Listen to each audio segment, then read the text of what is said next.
The views expressed on Science for the People are not necessarily the views of this station, its affiliates, sponsors, or advertisers. Many people who go to graduate school in science assume that they will be, scientists. But jobs in academic science are becoming fewer and fewer. What does this mean for the culture and practice of science? And what should anyone do about it? This week on Science for the People, we're exploring the STEM pipeline and what happens when people drip out. We'll be speaking with Paula Stephan about practicing PhD contraception, with Gary McDowell about changing the STEM process from the inside, and with Melissa Vaught on going into science and getting out alive. Welcome to Science for the People. I'm Bethany Brookshire, a science writer with Science News and Society for Science in the Public. And I am a drip out of the science pipeline. I majored in science in college, and after college, I got a PhD. Then I did a postdoctoral research position where I worked under another advisor for another 3 years. I even looked for a job on the tenure-track job market, setting out to be a professor. That career path from college to graduate school to postdoc to professor is one of the paths in the STEM pipeline, the path toward a career in science, technology, engineering, or math. But now I'm a writer and a podcaster. I do not have a career in science, though I do use my scientific training every day. I am far from the only scientist to drip out of the pipeline. More students are going into graduate school for STEM than ever before, but the number of jobs for professional scientists is not increasing at the same rate. With more and more people going in one end of the pipe and no increase in the width of the pipe at the other end, pressure is going to take over and spring a leak somewhere. This week, we're talking about the STEM pipeline, where the pressure is coming from, where STEM graduates are going, and what might need to change. I'm here with Paula Stephan, an economist at the Andrew Young School of Policy Studies at Georgia State University in Atlanta. She is the author of the 2012 book, How Economics Shapes Science, and was Science Career's 2012 Person of the Year. She has served on the National Academy of Sciences Committee on the Postdoctoral Experience Revisited, and is serving on the committee for the next generation of researchers, among many, many other accomplishments. Paula, welcome. Thanks very much. I'm glad to be here. I'd like to start with just a few definitions for people who may hear a lot about science, but may not really know how the scientist sausage is made. What do people talk about when we talk about the STEM pipeline? What is the beginning and where are the ends? Well, first of all, from my perspective and people who study this, we're particularly focused on people who receive PhDs in science and engineering. And I'll use the National Science Foundation definition of science and engineering. And many of the numbers that I'll cite are focused on the biomedical sciences, life sciences in general, the physical sciences, and engineering. Although some of the numbers that NSF gives us also include the social sciences, such as economics and psychology. So to begin with, when we talk about the pipeline, most of the data that we look at looks at individuals who are getting PhD degrees in science and engineering. And we think about the number that are produced each year, which has been growing, as you said, over a number of years. And we think about what happens to them after they've gotten their degree. And many of us who read about science or listen to science podcasts, as the case may be, keep getting told that there's a STEM shortage, that we need to get more people interested in science and pursuing careers in science. Do you agree that there is a STEM shortage? Well, I think that is very much in the eye of the beholder, okay? But I would argue that we definitely do not have a shortage if we're looking at the demand for researchers compared to the supply of people who have been trained to do research. And in almost all fields right now, the demand for researchers is less than the supply of people who've been trained to do research. Now, in part of that reason right now is that as a result of the crisis, which really happened in 2008, but took a while to get out of, fields in science that are heavily employed in industry, the demand for those fields has been down. So that's both engineering and the physical sciences. But in other fields, such as the biomedical sciences, I think there's been a surplus of individuals for considerable time, and it doesn't just relate to the crisis. I've argued elsewhere that I think that there are systemic problems in the biomedical workforce that have created a system in which there are what you might call positive feedbacks, and so we produce more, and if we produce more, there's a demand for more in a way, and it is it continues. If you go back in the U.S., you'll find that there were reports as early as the mid-1970s that argued that we were producing too many biomedical scientists. I was on a committee that Shirley Tillman chaired in 1998 called Trends in the Early Careers of Life Scientists. We presented data there arguing that there was an oversupply relative to the demand for researchers. And the same argument can be made right now. And the reason we're in that kind of situation, particularly in the biomedical sciences, and I'm not sure, Bethany, what field was your degree in? I was biomedical sciences. Not surprising, because it's the largest field and the field that's grown by the most. If you look at the biomedical sciences, the incentives have really been there to grow the field. Because most, you've been trained as a researcher. You went through a PhD program and a postdoc program. And what we know is that most of the research that's going on at universities goes on in a principal investigator's lab. And a principal investigator, in running a lab, needs bright people to work in that lab and to help him or her with research.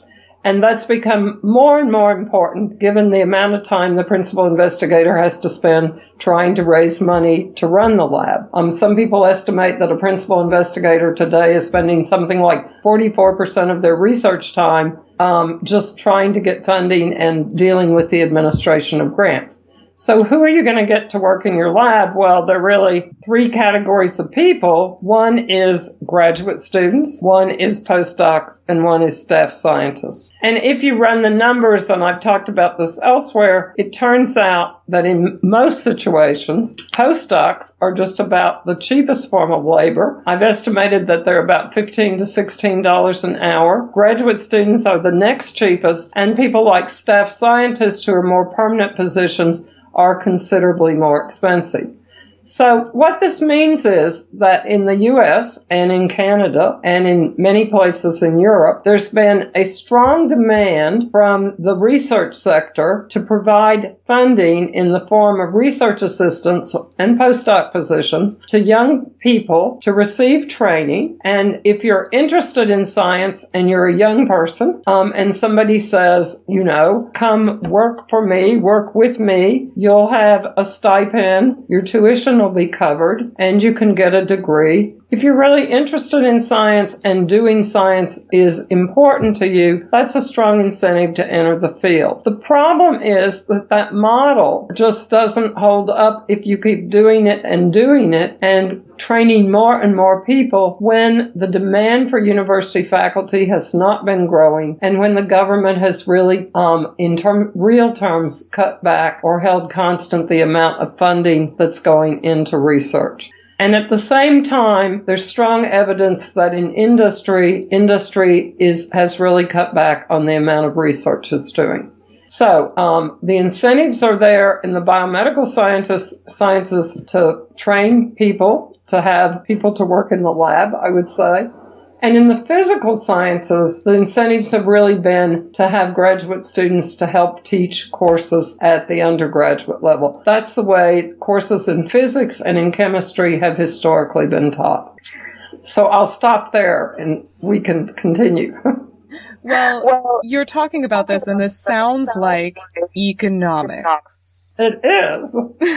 And it's funny because that's not really the common perception. A lot of people who go into science are kind of proud of saying they don't do it for the money. But there's major economics at play in how science functions. I was wondering if you could kind of take us through, you mentioned that primary and principal investigators spend a lot of their time trying to get funding. How is a lab paid for? Well, a scientist lab at least in the U.S. is primarily paid for off of grants, and these grants primarily come from the federal government. If you're in the physical sciences, they're very likely to come from the National Science Foundation or DOD or DOE, and if you're in the biomedical sciences, these grants are very, very likely to come from the National Institutes of Health.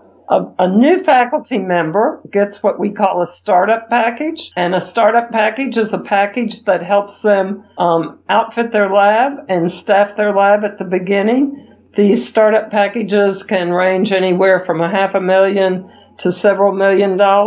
And so that's startup money to really start your lab. But the startup money will only go so far, and when it runs out, if you want to continue doing research and you're a faculty member, and there's no way you're going to get tenure unless you continue doing research, you're going to have to bring in grants, and you're going to have to bring in grants to pay for your lab. So you mentioned that they get these startup packages, and these startup packages can be pretty large. I mean, $1 million is not, chump change. That's pretty good. And I should argue that that's one reason that positions in academia are not growing in leaps and bounds, because it's reasonably expensive to have a new hire. Right. And then when people apply for grants, how far does one grant generally go? I mean, where does the money go when people get a grant from, say, the National Institutes of Health? So, first of all, the money comes in, we could think of in two parts. One part goes to the scientist goes to the scientist's lab, and it will cover salaries, including part of the principal investigator's salary that's written off on the grant, and part of the funds will be to pay for postdocs and graduate students and other staff that might work in the lab, and part of it will clearly be for materials and supplies. And as in the book I wrote, I talk a lot about how expensive materials and supplies are, and in the biomedical sciences, as you probably know, even keeping mice is quite expensive. Now, you mentioned that because of the funding models and trying to produce science, scientists have to hire people, and they have to hire them relatively cheaply to get science done. And many graduate students, possibly including myself, have complained while in graduate school that they fell for a pyramid scheme. You are an economist, and you have actually compared science to a pyramid scheme.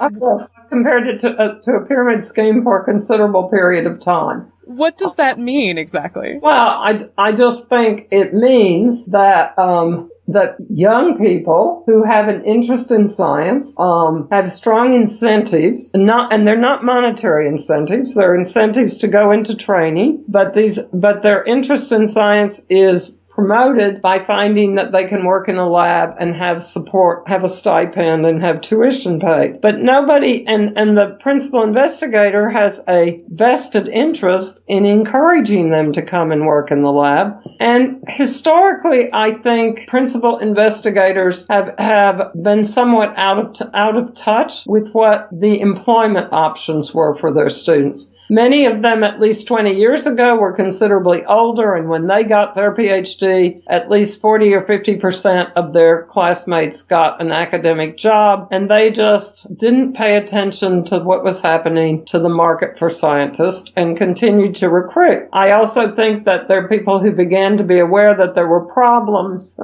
and continued to recruit, in some sense, kicking the can down the road, saying, come get a PhD with me, and the next thing you do after you get a PhD is you go get a postdoc, and I'll help you get a postdoc. And that's the way the system has worked. Where the crisis happened is when people leave a postdoc, it's been very hard to find research positions that they thought they were training for. And so in that sense, I think it's been a pyramid scheme. Now, I should say that I think, at least among the people I work with in the science community today, I think there is finally a strong growing recognition that there are problems in finding research positions for young people, or sufficient number of research opportunities for newly trained individuals. And I think the committee that you mentioned that is just getting going at the Academy next week is an example of a recognition of those problems. And there are a lot of STEM graduate students going into the programs. Relatively few come out to run their own labs successfully, which means there's increased competition for the jobs that remain. You mentioned that 20 years ago, someone probably had a, 40 to 50% chance of getting their PhD, potentially doing a postdoc, and then getting that tenure track job that many people go into graduate school thinking that they want. But in 2013, there were more than 830,000 STEM doctorates and engineers in the United States.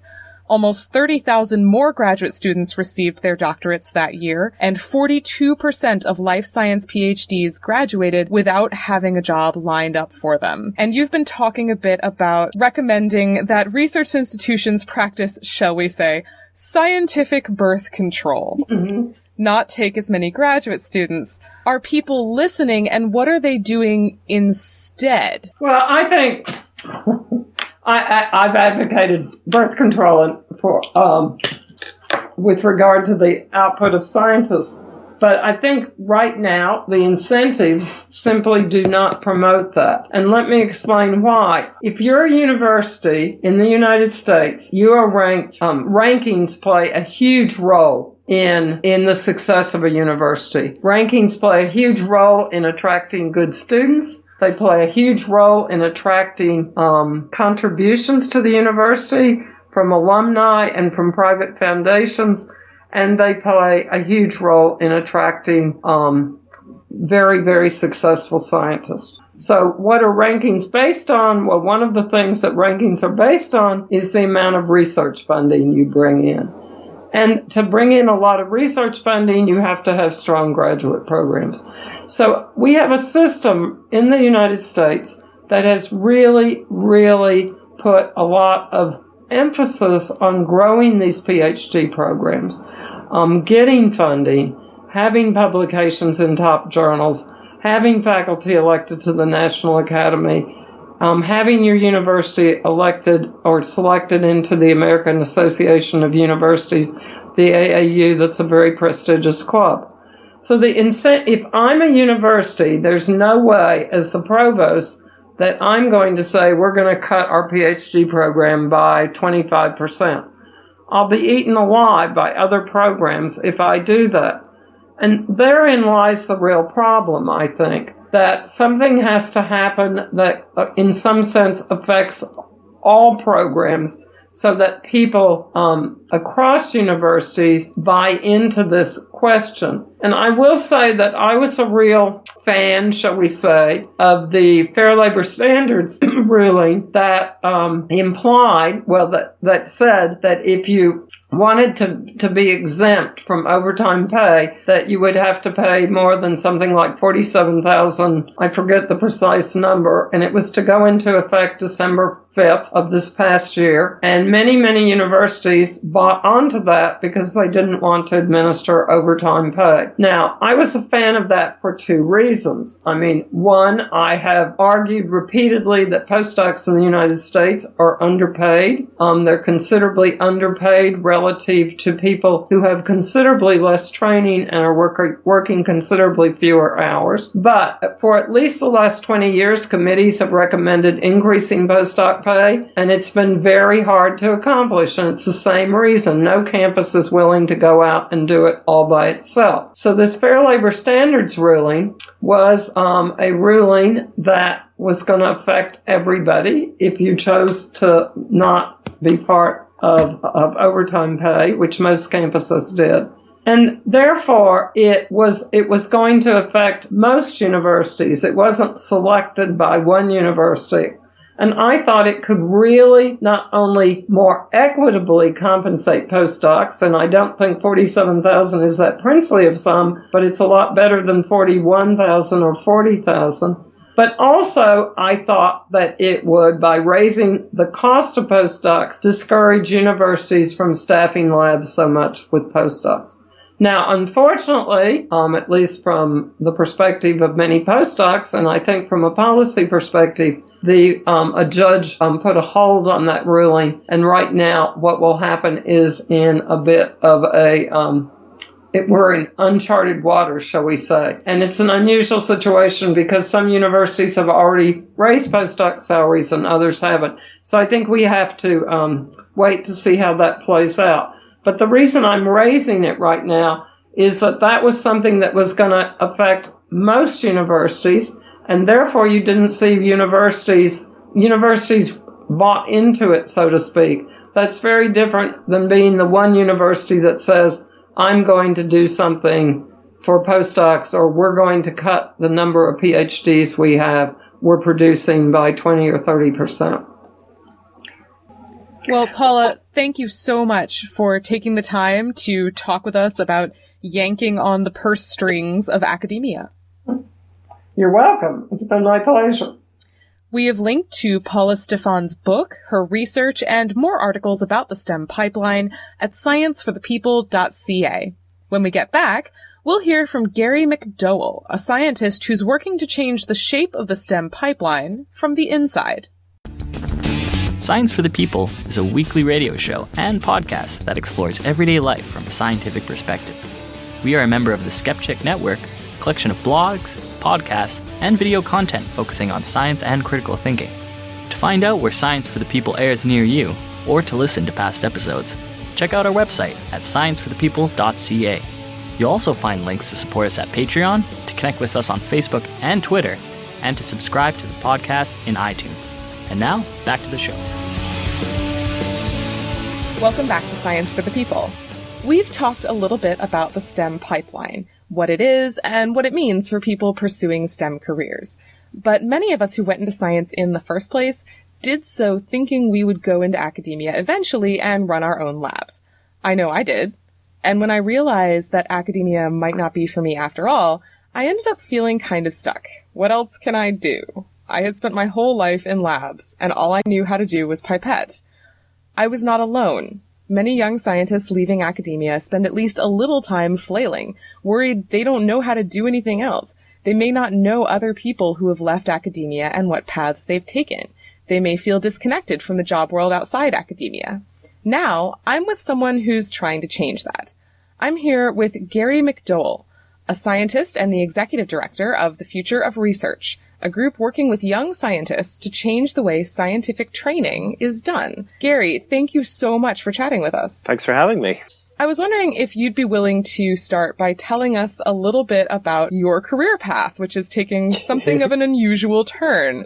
How did you get started in research? So originally, I grew up in, originally from Northern Ireland, but I grew up in the Highlands of Scotland. And my parents were both librarians. There was nobody sciencey in my family. And I had a bit of a scientific interest, but I didn't really know much about academic careers or going into research. Until an opportunity came up to go to a summer school. It was actually down in London. And I had applied basically just as something to do in a free period in school. But had managed to get in, headed down to this 2-week course, which was based in labs, and got my first real experience of doing science in a more academic setting. And from that, I started to get convinced that I might want to actually start pursuing this path. So, when I applied to university, I applied for scientific courses, ended up specializing in chemistry. Wasn't sure if I wanted to do a PhD, but as part of my course, there was an undergraduate master's at the end. And I'd really hated lab practicals as an undergrad, but I really loved my master's project. And that really convinced me to go on and apply for PhDs. And once I started heading down the route, I sort of committed myself and was looking for, to head to an academic position. And when did you develop an interest in studying and changing the scientific enterprise? I think it was when I started doing my postdoctoral work. So I came over to the US, like a lot of us in Britain tend to do. I came over for my postdoctoral training.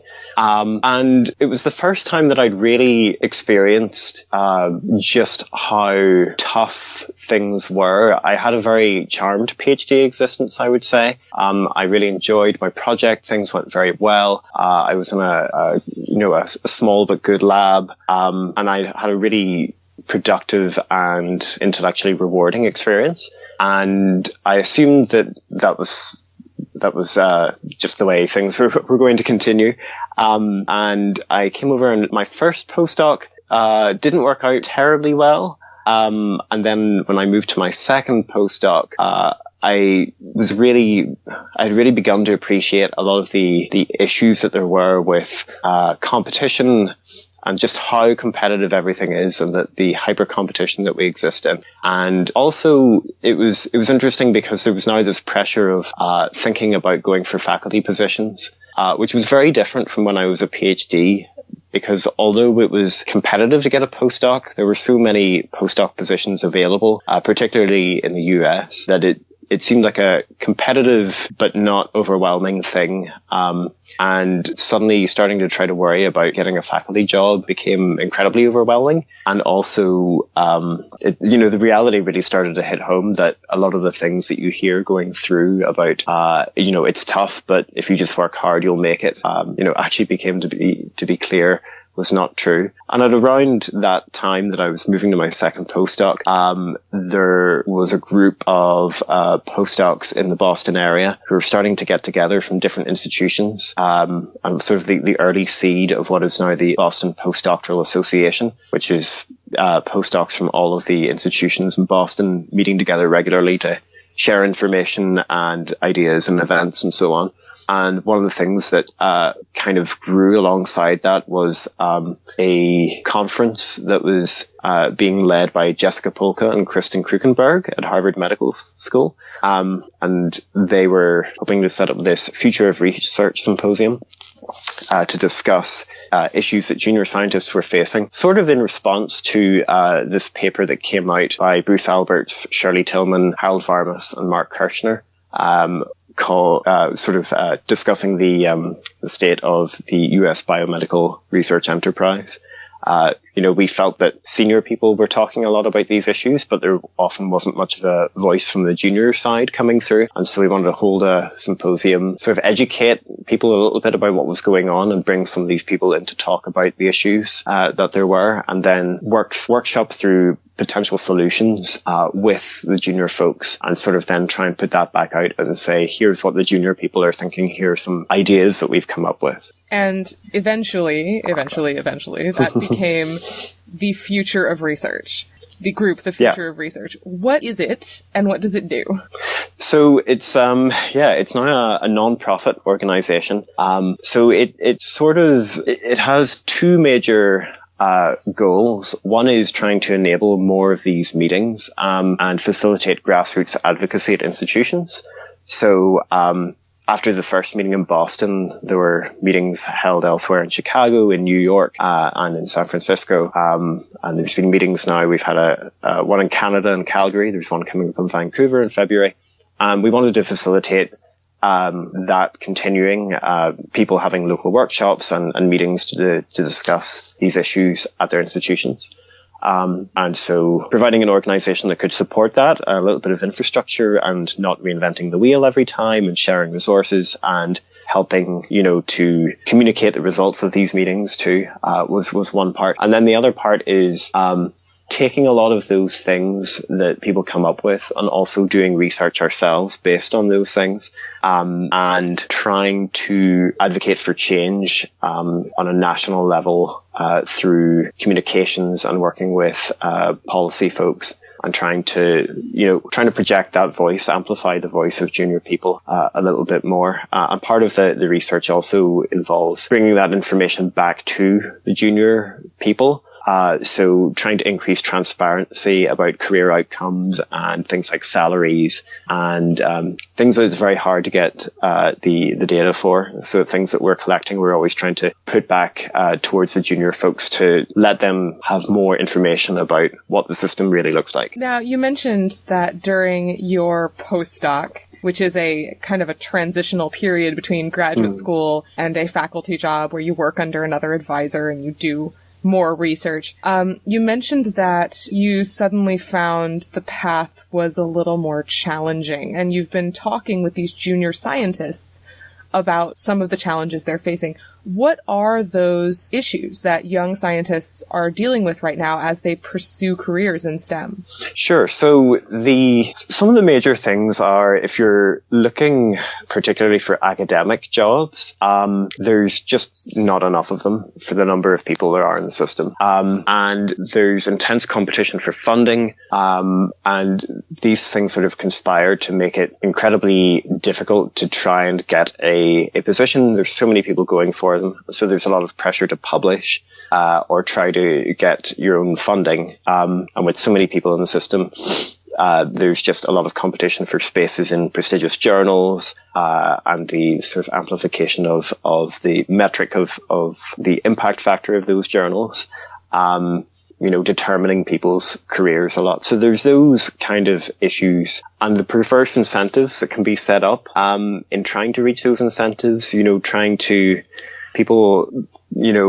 get their data to look as good as possible, perhaps sort of p-hacking of your results is a possible thing. Not publishing certain things because they're negative results, publishing other things selectively. You start to worry that the stuff that people are feeling pressured to publish, sometimes the pressure coming from themselves, sometimes coming from their PIs also, can be a challenge for junior folks. And so there's a lot of issues about the actual science there that they are challenging for them. And then more generally, in just finding any kind of a career path after your transitional period, there's a real cultural barrier to going into jobs that are not academic. And when I say academic, what I actually mean is that the cultural stigma is against positions that are not tenure track faculty positions at R1 institutions or research intensive institutions.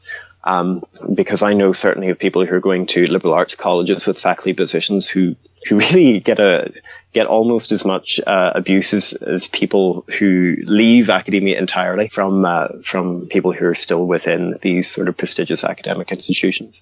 So it's hard to consider leaving academia is almost to have considered to already be failing and not be good enough.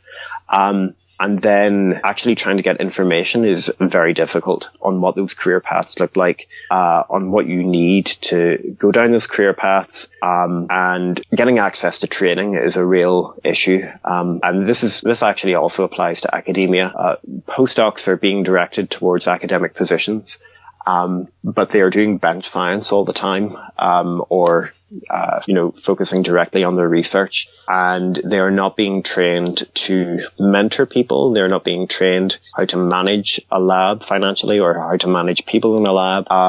Their training in writing grants is very variable depending on who they're working with and what institution they're at. Even their training in how to write papers. I'm hearing more and more of postdocs who don't write papers and the professor writes the paper instead. And so it's interesting that I'm hearing of complaints from people saying, why do I have this postdoc who came from a lab or this senior postdoc who doesn't write their own papers?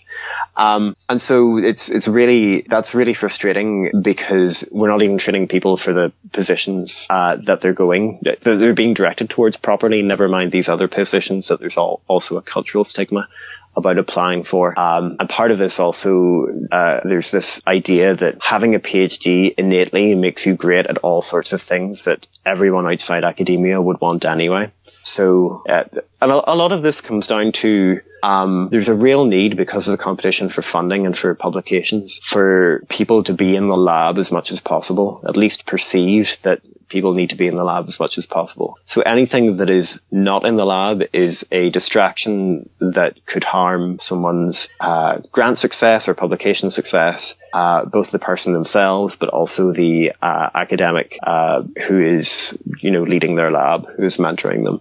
And so it's hard to get access to the training and in any sort of form, or do anything that is away from the bench, because of that desperate need for the labour at the bench to be carried out. A lot of these problems sound very systemic. You talk a lot about the competition for grants and also just the intense pressure for postdocs especially, but graduate students as well, to be at the bench all the time, that, any time not at the bench is time wasted. What kind of changes do you think need to occur to kind of address those pressures? The big problem with this and what everyone always sort of comes back with as a negative is that this requires culture change. And then, of course, you get the response that culture change is hard. But really, it does need a shift in the culture of what academic training is and is for. The idea that we should be having this massive trainee population, that they should only be working at the bench, and then that we cast them off without really having any. I mean, people have no idea where these people go if they leave academia, and we don't even know how many postdocs there are currently in the US. Never mind where they end up after. So this idea of having people just coming through the system in this volume with no real thought or direction about where they're going and how they could be better used or gainfully employed to help society, to help science, to help academia is really what needs to be changed. And you also mentioned that as part of these cultural pressures, there's a lot of stigma toward even people who are just going into, say, being a professor at a small liberal arts college as opposed to being a tenure track professor at a big research university. Why is there that stigma? How do you fight that sort of thing? Yeah, there's this, I find this fascinating too, because an academic to me is someone who sort of inherent in the title is someone who should be teaching. And so the idea that it's really can be really difficult to get teaching experience and get a postdoc where you're able to teach. And this is actually a mistake that I made. I had taught a lot in grad school, and I had been really looking forward to coming over to postdoc in the US and do some teaching here. But of course, I went as a postdoc to Harvard Med School and quickly realized that teaching there was, in the way that I've been teaching in my PhD, was not going to happen.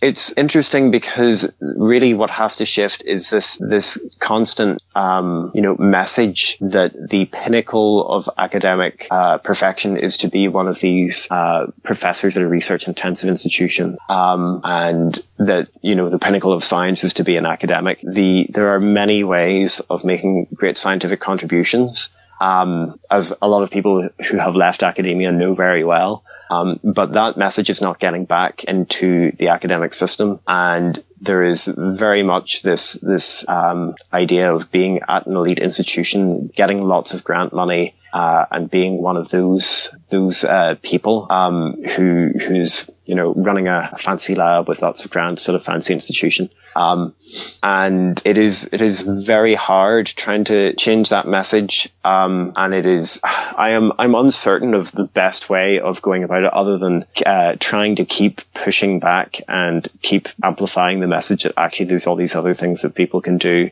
And part of that is trying to bring back more people, and more people's voices into academia who have left academia, trying to bring them back to institutions and get their voices heard more by the junior people, so that they can hear, what challenges and pressures people face, not only what jobs are out there, but also how competitive those other jobs are too. There is a worry that if you, that one message may be, there's lots of other things PhDs can do, so you don't need to worry too much. But of course, when you start looking around for things outside, you find very quickly that there are people who have managed to secure training for industry positions or for communication positions, who have got portfolios together of work, who have been, some of these positions are even more competitive than academic positions. And I find it very interesting when there are people who say, oh, well, you should just go into science communication or science journalism, which is arguably more competitive than academia. That is a sinecure for the glut of postdocs and PhDs. I always find it a curious argument. But really trying to get that amplified more, I think it's also something that Future of Research is trying to do. We value very much all the contributions that people are making in general for science and society, regardless of whether or not they're in academia. And so we're really keen to try and bring more of these groups together, these people from outside academia back across. Because a lot of them have left and, understandably don't really want to have anything to do with academia again after having been called failures or being ostracized from the community. So, it's when the message that you hear is that you should be going for academia or you're a failure, and you hear that constantly within the bubble of academia, then it's hard to get out of that mindset. Gary, thank you so much for taking the time to chat with us. We've linked to more information about Gary McDowell and the future of research at scienceforthepeople.ca. When we get back, we'll be chatting with Melissa Vaught, a scientist who successfully dripped out of the pipeline. She'll tell us how she found her way and how she helps others to do the same. Every week on Science for the People, we take the latest in scientific progress and relate it to people, our friends, our families, our communities, and our society. And we give researchers, authors, and journalists the time to talk in depth about what matters to them. If you love science but aren't satisfied with sound bites, join us again next week for Science for the People on your local radio station or anytime online at scienceforthepeople.ca. Welcome back to Science for the People. Today, we're talking about the STEM pipeline and what happens to science when there are too many people and too few jobs for them. It's all very well to talk about systemic change and making people more aware of other options, but how exactly do you bust out of the science pipeline? I'm here with Melissa Vaught, a PhD in chemistry, who is now a scientific editor with the National Institutes of Health. Melissa, thank you so much for joining us. Hi, I'm delighted to be here.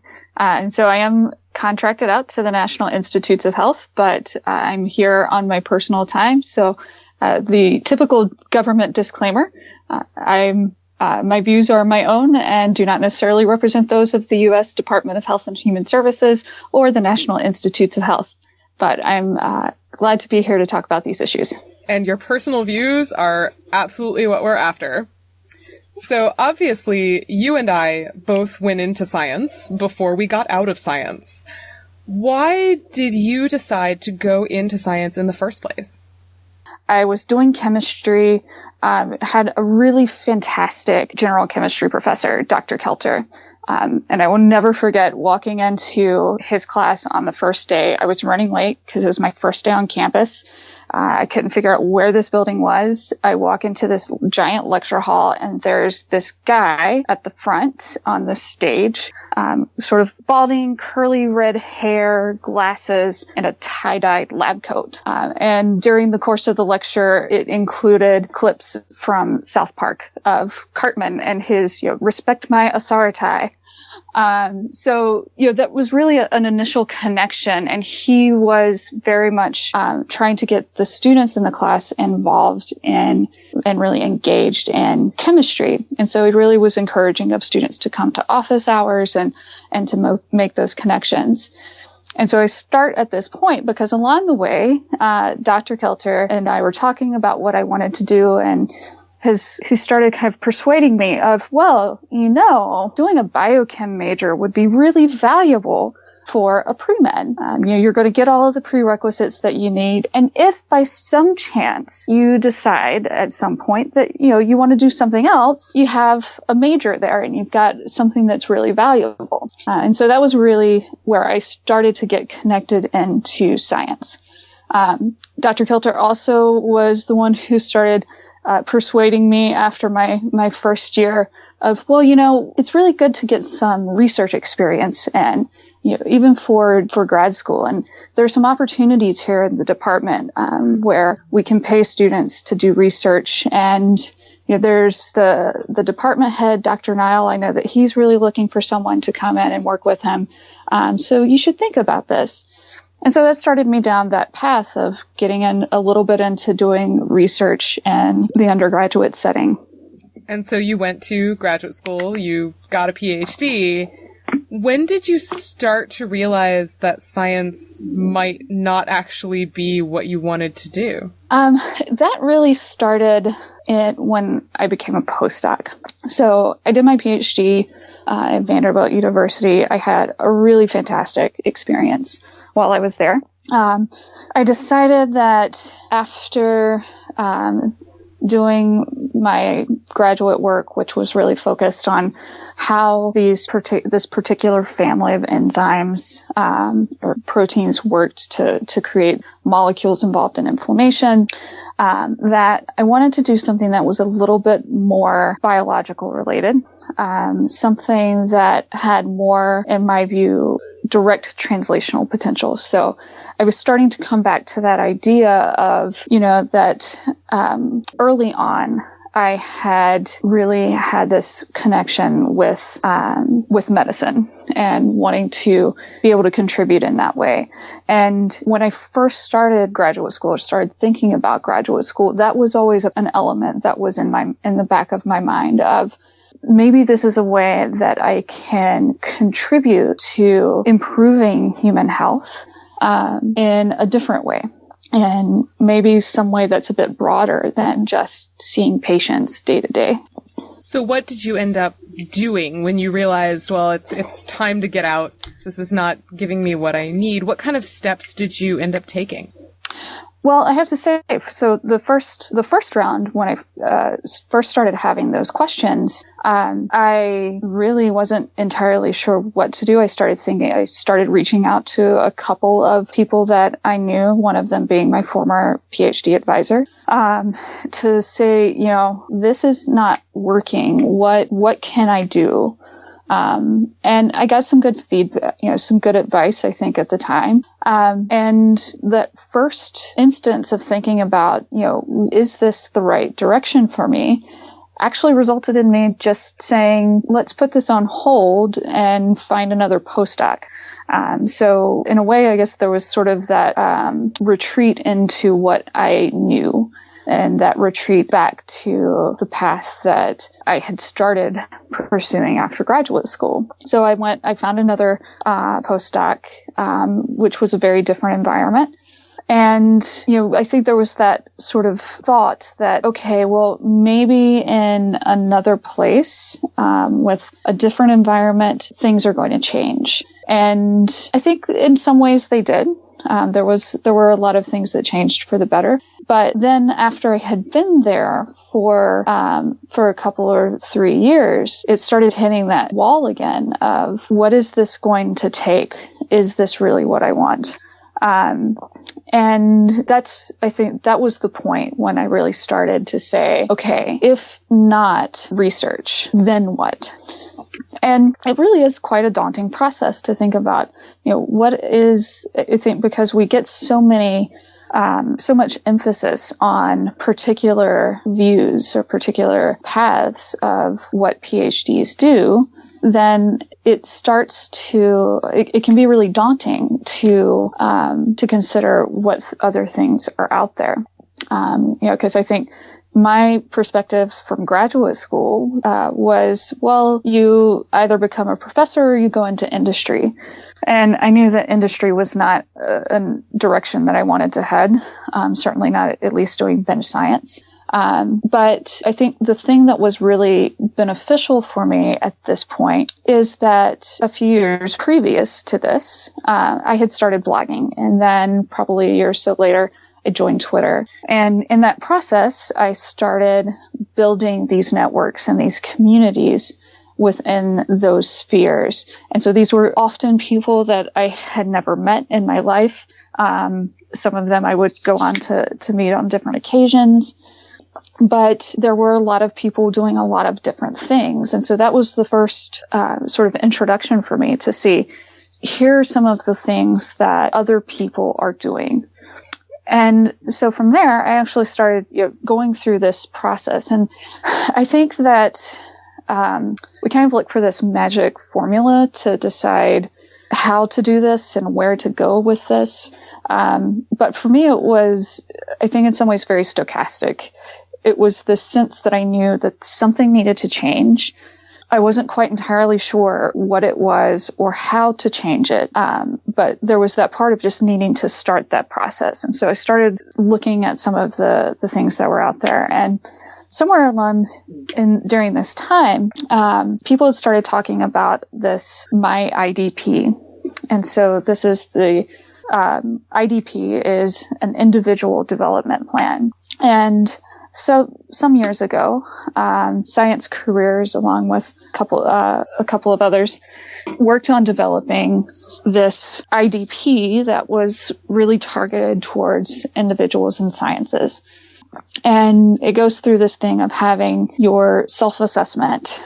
So going through and thinking about ranking yourself with regard to what your strengths are, what your interests are, what your values are, and then making some suggestions about how those strengths and interests match up with careers that a lot of people have, or that people in science have. Whether that is being a professor at a university or being someone who works in policy. And so that was one of the first things that really started to help focus that uncertainty and that anxiousness about what I was going to do next. And now you actually got out of academia, and you've talked with other people who are looking at getting out of academia about the IDP. So it's an assessment. How does it work? What do you have to do? So the IDP, I was really I first came up on it when I was a grad student, before there was the fancy online My IDP that's available now.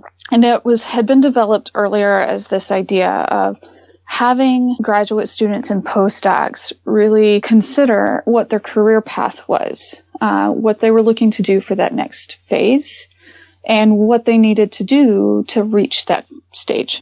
And in those times, it was this very unstructured thing. There were these sort of key questions, and there were these recommendations about, you should do these self-assessments and understand what it is that you bring to the table and what you're really interested in.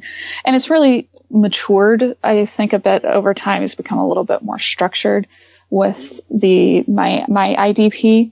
But at the core of it, it's about taking time to understand yourself and to create a plan for moving forward. So it's that thing of saying, here are the things that I care about. Here are the things that really match up, that I can do well. These are the things that I would be interested in doing well for the next few years. And using that to help identify what are some of the career paths that I'm interested in. Okay, now that I know that I'm interested in doing a career in policy or science writing or whatever it may be, what are the qualifications that those types of jobs are looking for? Do I need to get writing experience? Do I need to get some sort of internship experience? And then being able to plot out those, essentially to plot and to plan those types of experiences so that when you're ready to go to the job market, you're as best prepared as you can be.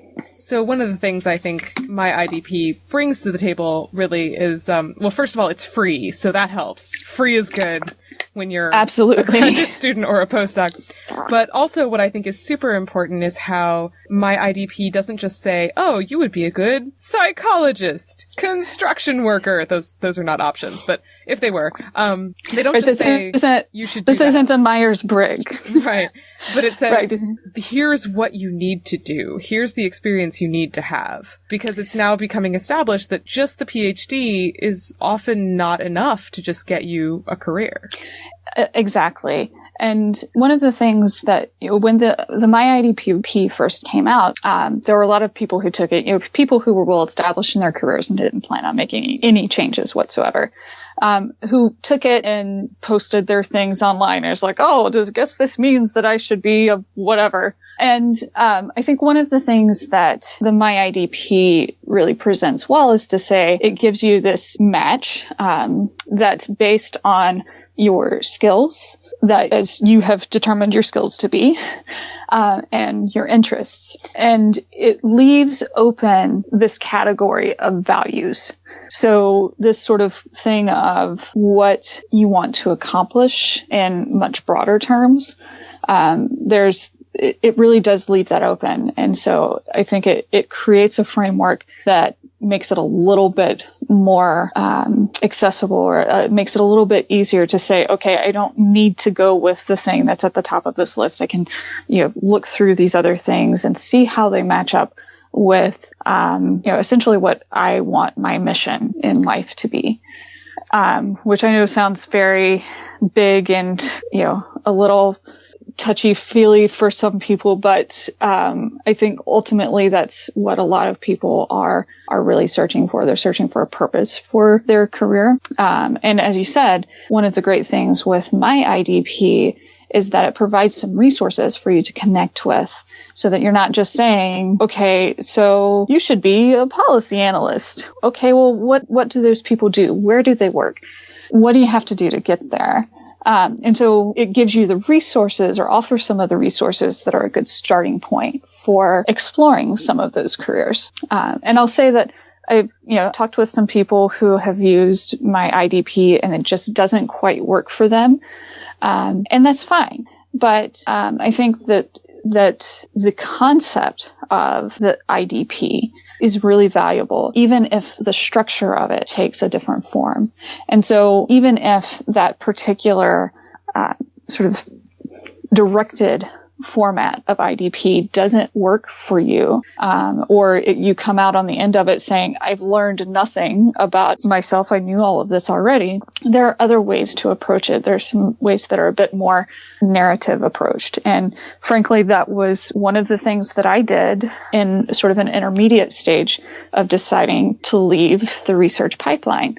When I first told my postdoc advisor that I was thinking of leaving academia, we had a very long and intense discussion during which he was really trying to encourage me. I think he felt like he was trying to talk me back from the ledge, so to speak. And to be honest, that sort of rattled some of my confidence about my decision. It's like, okay, am I doing this because I'm, at the time I was having a lot of other changes going on in my life. As I mentioned, I was married when I first started my postdoc, and at the time I was going through a divorce. And so there was that thing of checking, okay, am I really looking to leave academia, looking to leave research because this is what I really want from my life, or because other things are changing and I'm not entirely sure of where I am. After that particular conversation, I also took time to do sort of more of a freestyle approach, a more narrative approach to saying, okay, why do I want to leave research? What is it about research that got me interested in research? What was it that I was looking to accomplish by going into research? Where are some of the other places that I can accomplish that? And so there are some guides out there for doing those types of things as well. But again, I think it's that major element is that the IDP is about taking time to understand yourself, and then to understand how that fits in with these other elements, and then using that knowledge to really track down the resources and to start making connections and talking to people about their careers, and understanding okay, that's something that I could really see myself doing. And, talking to this other person and saying, oh, that's, maybe that's not the direction I want to go, but this is an important thing that I learned from that conversation. Well, Melissa, thank you so much for sharing your experiences with us. It's really valuable. It was my pleasure to be here. We've linked to Melissa Vaught and more information about the STEM pipeline and the individual development plan at scienceforthepeople.ca. You'll also find links to Twitter, Facebook, and iTunes, where you can listen to past episodes, subscribe to the show, or leave a review. You can also find our Patreon page, where you can support our intrepid little podcasting crew with a monthly donation. Thanks so much for listening. We'll see you next week on Science for the People. Science for the People is produced by Rochelle Saunders and edited by Ryan Bromsgrove. Helen Quivalon is our publishing liaison. We get research help from Josh Witten and consulting support from Desiree Schell. Our frequently seen guest hosts are Marion Kilgour, Anika Hazra, and Jessica Yaros. Our theme song is called Binary Consequence, and it was written and recorded by Fractal Pattern. Science for the People is entirely listener-supported. You can find us on Patreon, where you can support us with monthly donations in any amount, or you can send us a one-time donation in any amount via the donate page of our website. Science for the People is created in partnership with the Skepchick Network, a collection of blogs, podcasts, and video content focusing on the intersection of science, popular culture, politics, and social justice. You can find out more about Skepchick at skepchick.org. The show is hosted by science news writer Bethany Brookshire and me, Rochelle Saunders.